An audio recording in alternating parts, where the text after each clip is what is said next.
वक्त कहीं भी किसी की संपत्ति पे अपना दावा ठोक देता है। यहाँ पे जितना भी प्लॉट है ना पूरे को वक्फ बोर्ड में डाल दिया गया है। हम मकान खाली करके कहाँ जाते थे? पुलिस भी वही है, थानेदार भी वही है, साथ साथ आपका जज भी वही है, तो हमारी बात सुनेगा कहाँ? Religious organization has its own court to do its own verdict. Once it is a waqf, it's always a waqf. The entire act is challenged. तो मैं गांधी की तरह इस कानून को फाड़ता हूँ। ये अनकॉन्स्टिट्यूशनल है सर। यदि वो जमीन वक्फ हुई है तो उसको रजिस्टर करने में क्या दिक्कत है? जहां पर अरबों खरबों रुपए की संपत्ति हो तो उसके सरलीकरण में किसको लाभ है? समाज की भलाई के लिए अल्लाह के नाम पर कुछ अच्छा काम करके चलाना चाहते हो तो उसके रिटर्न फाइल करने में क्या दिक्कत है? तो मेरे को जॉब छोड़ के यहाँ आना पड़ा वक्फ की वजह से ही। जो गरीबों का हक था उस सारे हकों को खुद वक्फ बोर्ड ने लुटवाया है। ये एक वक्फ बोर्ड का कड़वा और काला सच है जिसको हम भुला नहीं सकते।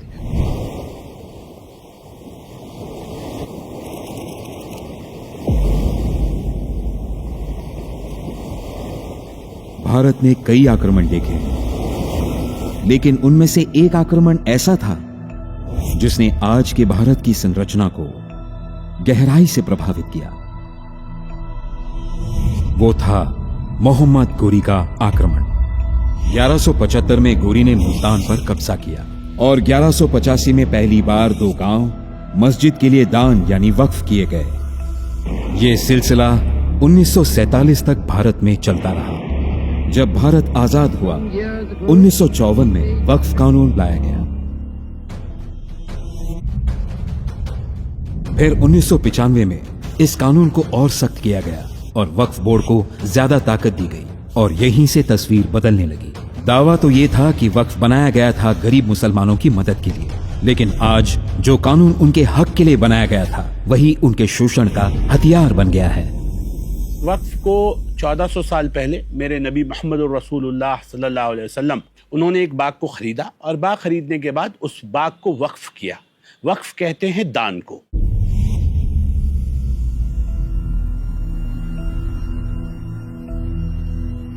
सत्तर 75 साल की जो वक्फ का रिकॉर्ड है, आप कांग्रेस की, समाजवादी की, बसपा की सरकारों में आप उठा करके देख लें, वक्फ एक लंगर की तरह बांटा गया है।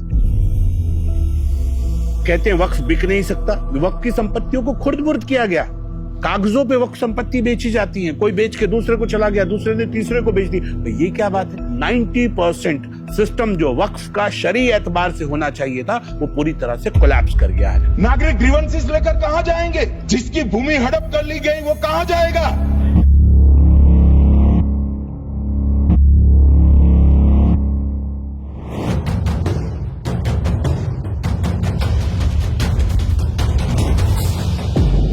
मुनम्बम। यहाँ के ज्यादातर लोगों की जिंदगी समुद्र पर निर्भर है, लेकिन यहाँ कुछ महीने ऐसे होते हैं जब समुद्र से कमाई रुक जाती है। ऐसे समय में यहाँ के लोग अपनी बचत पर या दूसरों के यहाँ मजदूरी करके अपना घर चलाते हैं। लेकिन जब खर्चा बहुत बढ़ जाता है, जैसे बच्चों की हायर एजुकेशन या शादी जैसे मौके, तब लोग अपने घर या जमीन पर लोन लेते हैं। फिर 2019 में वक्फ बोर्ड ने दावा किया कि जिस गांव में ये लोग रहते हैं ये पूरी जमीन वक्फ की संपत्ति है, लेकिन डॉक्यूमेंट ये बताते हैं कि ये जमीन इन लोगों ने फारूक कॉलेज से खरीदी थी।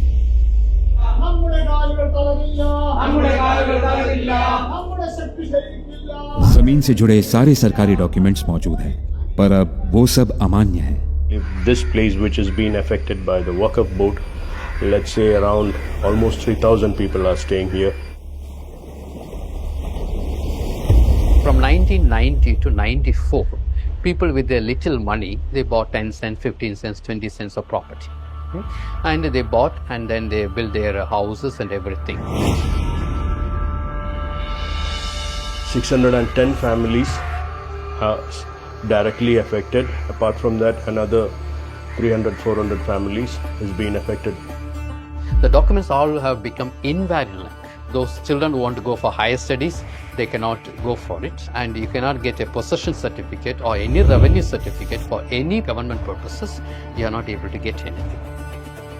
പോക്കുവരവ് ചെയ്ത് കിട്ടിയ ഭൂമി ഞങ്ങളുടെതല്ല എന്ന് പറയുമ്പോൾ നമ്മുടെ ലാൻഡ് ഇതിനൊന്നും ഒരു വിലയില്ല. ലാൻഡിന്റെ പ്രോപ്പർട്ടി കാര്യങ്ങൾ നോക്കുന്ന തഹസിൽദാർ, വില്ലേജ് ഓഫീസർ, ഇവർക്കൊക്കെ ഒന്നും ഒരു വിലയില്ല.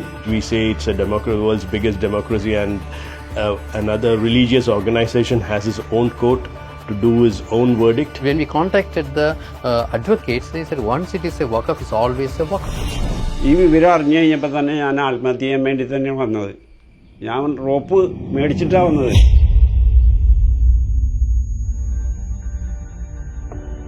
रिलीजन के आधार पर केवल एक ही कम्युनिटी को अपने व्यवहार को, विवाह से संबंधित और संपत्ति से संबंधित व्यवहार को धार्मिक कानूनों के आधार पर उसका व्यवस्थापन करने का संपूर्ण अधिकार मिल गया है. नॉन ट्रांसपेरेंट है. जो मेरा है वो क्लियर मेरा हो, जो मेरा नहीं है उस पर मेरा कोई हक ना हो. ऐसा नहीं है किसी भी संपत्ति को कह दिया जाए ये वक्फ की है और फिर बाद में दिक्कतें हों. Own court to do his own verdict. हमने देखा है किस तरह से दंगे होते हैं, हमने देखा है किस तरह से झगड़े होते हैं. क्या डॉक्टर बाबा साहब आम्बेडकर के सोच में, संविधान में कहीं पे भी ये इस तरह की सोच थी? Once it is a waqf, it's always a waqf. कि कोई किसी की भी प्रॉपर्टी पर दावा ठोक देता है तो वो दावा अंतिम है, जिसके बारे में न्याय मांगने का भी अधिकार नहीं होगा. आज देश का जो आम नागरिक है, या वो हिंदू है, सिख है, क्रिश्चियन है, जैन है, बौद्ध है, उन सबको लगता है कि वक्फ कहीं भी किसी की संपत्ति पर अपना दावा ठोक देता है. जो एक तो रिकॉर्ड नहीं है, 1837 का रजिस्टर है, केवल उस रजिस्टर के बिहाफ पे ये कहें कि ये प्रॉपर्टी आपकी हो जाए, पूछा जाता है वक्फ से डॉक्यूमेंट्स कहाँ है तो कहते पीछे से आए नहीं.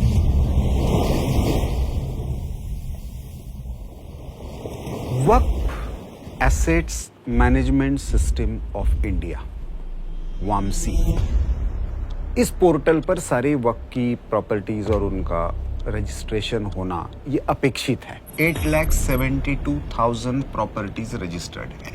उसमें से लगभग 4,35,000 प्रॉपर्टीज के स्टेटस के बारे में पूरी जानकारी उपलब्ध नहीं है. ज्यादतियां की है वक्फ ने खुद, और या खुद बैठकर वक्फ के नेताओं ने, वक्फ के अध्यक्षों ने खुद लुटवाया है. न पारदर्शिता थी, न जवाबदेही थी. 1923 में पहली बार दो महत्वपूर्ण शब्द आए. एक था अकाउंटेबिलिटी, उत्तरदायित्व, और दूसरा था ट्रांसपेरेंसी, पारदर्शिता.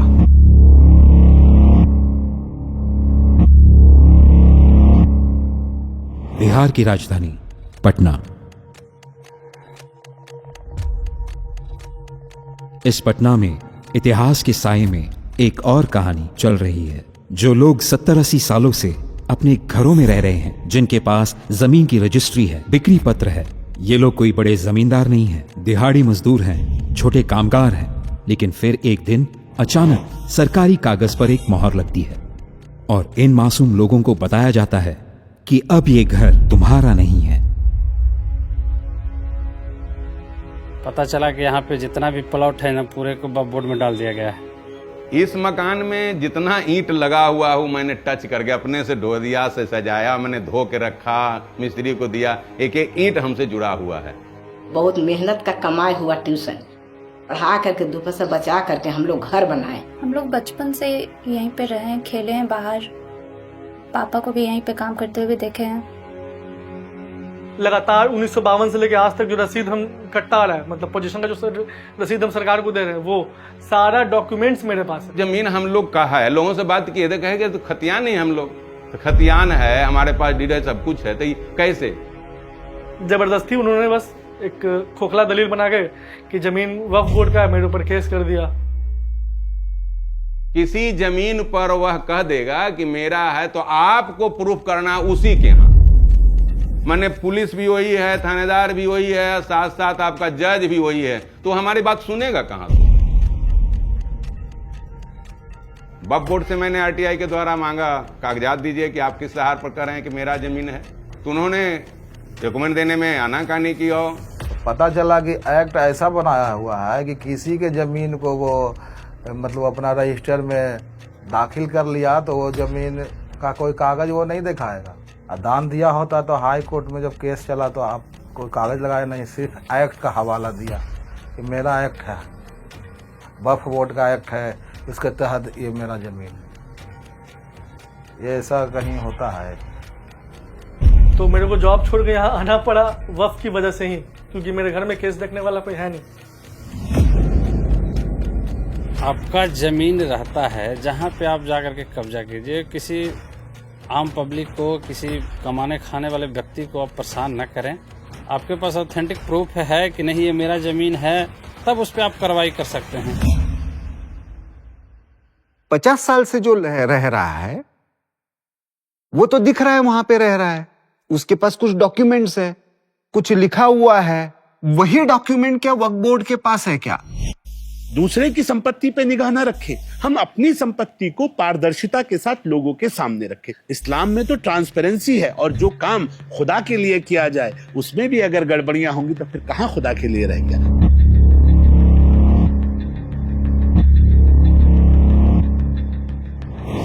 उत्तराखंड एक ऐसी पवित्र धरा जहां के ऊंचे पहाड़, घने जंगल और पावन नदियां यहां के जनजीवन का आधार है। लेकिन आज इसी के जंगलों और खाली सरकारी जमीनों पर वक्फ बोर्ड ने कानून का हवाला देकर अपना हक जताना शुरू कर दिया है। मैंने कुरान को कोट करके कहा कि मौलवी साहब ये तो बताओ कि इस कुरान में या किस हदीस में यह लिखा है कि अगर हमने कोई संपत्ति दान नहीं की तो तुम उसको वक्फ बाय यूजर मालिकाना मान लोगे। किसी भी संपत्ति को वक्फ कैसे और किस कानून के तहत अपना घोषित करता है? जवाब है वक्फ बाय यूजर। जब ये सर्वे करते थे तो ये देखते थे कि कौन कौन सी प्रॉपर्टी जो है वक्फ में दर्ज है और कौन सी प्रॉपर्टी वक्फ में दर्ज नहीं है। जो नैनीताल स्थित जामा मस्जिद है, इसको जब हम छोटे थे तो बहुत छोटा सा हुआ करता था। हमने देखा इसका स्वरूप जो है 2007-8 में एकदम से बढ़ना शुरू हुआ। एक काला डोंगी की मेन मार्केट है जहां मस्जिद बनाकर वहां लगभग पहले 20 परिवार रहते थे, आज वहां 100 परिवार हो गए हैं। सरकारी जमीनों, संरक्षित जंगलों और सार्वजनिक स्थलों पर धीरे धीरे हक जमाने की सोची समझी साजिश रची जा रही है। नगर पालिका ही हमारे इस पूरे शहर का स्वामित्व रखती है, उनके पास कोई रिकॉर्ड नहीं है। और पूरी फॉरेस्ट लैंड है, वो मस्जिद के नाम पे उनने वहाँ पर कब्जा करा, मजार के नाम पे कब्जा करा। वक्फ की संपत्ति भी कितनी है इसका भी कोई रिकॉर्ड हमारे पास आज तक उपलब्ध नहीं हो पाया है। अब वो जाते हैं कि हमें विस्थापन कर दो, दान दिया होगा तभी वो वक्फ के रूप में आएगा। लेकिन यहाँ पे विषय है कि आपने किसी सरकारी जमीन पे कब्जा किया और उसी जमीन को आप विस्थापन की मांग कर रहे हैं। कोई भी संपत्ति कागजी दस्तावेज से नहीं बल्कि इसलिए वक्फ मानी जाती है क्योंकि उसका लंबे समय से धार्मिक या समाज सेवा के लिए इस्तेमाल किया जा रहा है। तो जो प्रॉपर्टियां वक्फ में दर्ज नहीं होती थी उस सर्वे में, तो उस प्रॉपर्टी को ये दर्ज कर देते थे, यानी कि वो भी वक्फ की हो गई। वक्फ में एक प्रॉपर्टी जो दर्ज हो जाती है तो बताते हैं कि फिर उसका कोई वक्फ से बाहर जाने का कोई प्रोविजन नहीं। वक्फ एक हथियार बन गया, एक वेपन बन गया, एक पॉलिटिकल वेपन, एक रिलीजियस परसिक्यूशन का वेपन, एक लैंड ग्रैबिंग का वेपन और इसके आधार पर पॉलिटिकल असर्शन का वेपन। लेकिन वक्फ का ये खेल सिर्फ बाहरी कब्जों तक सीमित नहीं है। इसकी सबसे घिनौनी सच्चाई तो इसके भीतर छिपी है। ये वो भ्रष्टाचार है जो मजहबी पर्दे के पीछे बड़ी चालाकी से छिपाया गया।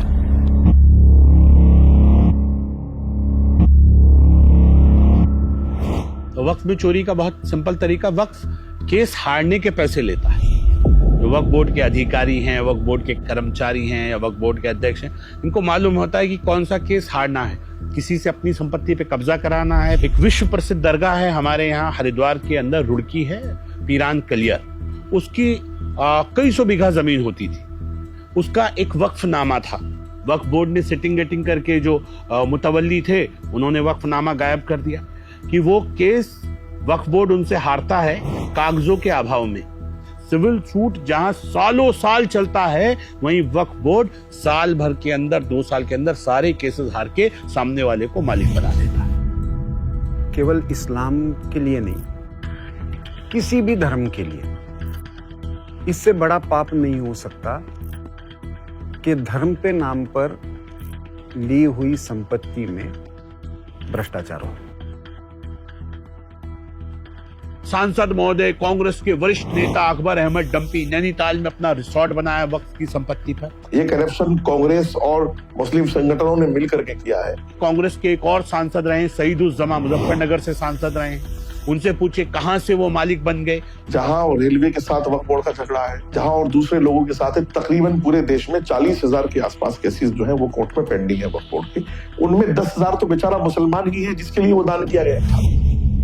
वक्फ की वो जमीनें जो गरीबों की मदद, स्कूल और अस्पतालों के लिए थी, उन्हें बोर्ड के ही कुछ ताकतवर लोगों ने अपनी प्राइवेट प्रॉपर्टी बना लिया है। सच्चाई कड़वी है लेकिन सच्चाई है। वो जो खड़े होके वहाँ मौलाना है वहाँ के, वो कब्जेदार, और उन्होंने पूरी संपत्ति हड़प ली उसकी।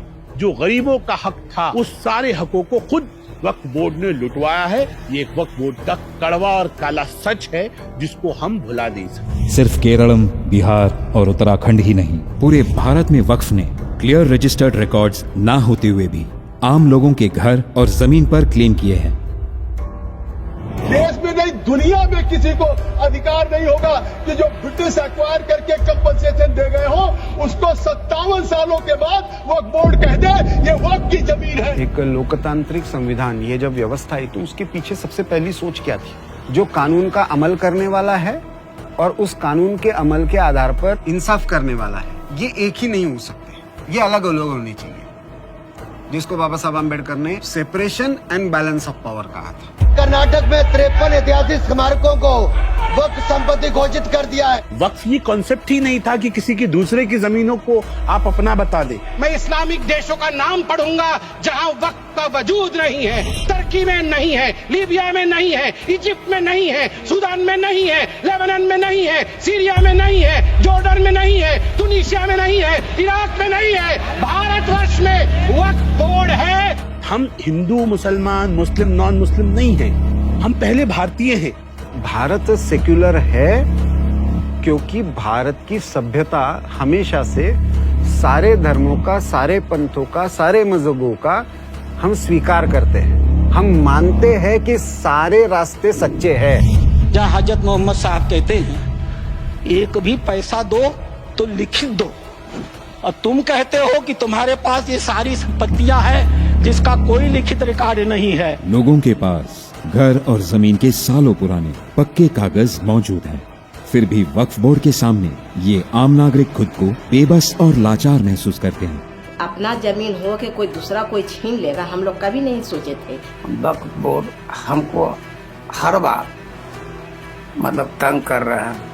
आपको न्याय मांगने उसी बोर्ड के सामने घुटने टेकने थे जिसने आपकी जमीन छीनी थी। आज बारी है गरीब मुसलमानों का हक उन मालदार, उन भू माफिया, उन लैंड माफिया, वक्फ माफियाओं के नीचे से निकालकर गरीब तक पहुंचा लेगी। क्या इस गहरे अंधेरे में न्याय की कोई उम्मीद बाकी है? ऐसा नहीं चलेगा। आपकी वोट बैंक के लिए आपने किया था, हम खारिज कर रहे हैं। हाँ, उम्मीद है। Unified management for empowerment, efficiency and development, इसके आधार पर उम्मीद ये संकल्पना बनी है। इस एक्ट का पर्पस बिल्कुल क्लियर है, हर वक्फ प्रॉपर्टी का डिजिटल, ट्रांसपेरेंट और यूनिफॉर्म रिकॉर्ड बनाना, ताकि जमीन के डिसीजंस अंदाजे पर नहीं बल्कि प्रॉपर डॉक्यूमेंट और प्रूफ पर बेस्ड हो। डिजिटाइजेशन के प्राविधान किया गया है, ऑडिट का प्राविधान किया गया है, और इसमें टाइम बाउंड चीजों के बारे में कार्रवाई की गई है। दान देना चाहता है अपनी संपत्ति को, उसमें कोई आपत्ति नहीं है, वो तो वैसे ही रहेगा, लेकिन उसको भी पता रहेगा मैं जिसके लिए दे रहा हूं उसी के लिए उसका इस्तेमाल हो रहा है। लेकिन जो जमीन वक्फ के नाम पर किसी मुस्लिम व्यक्ति ने दी ही नहीं है, लेकिन वक्फ बाय यूजर के नाम पर उस पर दावा किया जा रहा है, तो ऐसी संपत्ति का सिविल कोर्ट में जाने का ऑप्शन इसके कारण खुल जाता है। महिलाओं को उसमें स्थान देने का प्रोविजन नहीं था। अब इस एक्ट के अनुसार जो है उसमें महिलाएं भी जो है मेंबर बन सकेंगी। पिछले 70 सालों तक सरकारों ने इस शोषण को यूं ही चलने दिया, लेकिन मौजूदा सरकार ने ऐसा प्रहार किया जिसने इस पूरी व्यवस्था की जड़ें हिला दी। जितने भी लोग इसको विरोध किए थे, वो हमारे लोकतंत्र में विरोध करने का सबको अधिकार है, अपना बात बोलने का अधिकार है, इसको कोई छीन नहीं सकता है। अब ये कानून बन चुका है, विरोध राजनीतिक कारण से हो सकता है या निजी स्वार्थ के कारण भी हो सकता है। सुप्रीम कोर्ट ने इस बिल को पास करते हुए पुराने कानून की कमियों को पहचाना और सकारात्मक बदलाव के लिए कुछ धाराओं पे स्टे लगाकर ये साफ कर दिया कि हमारा लोकतंत्र आज भी सुरक्षित हाथों में है।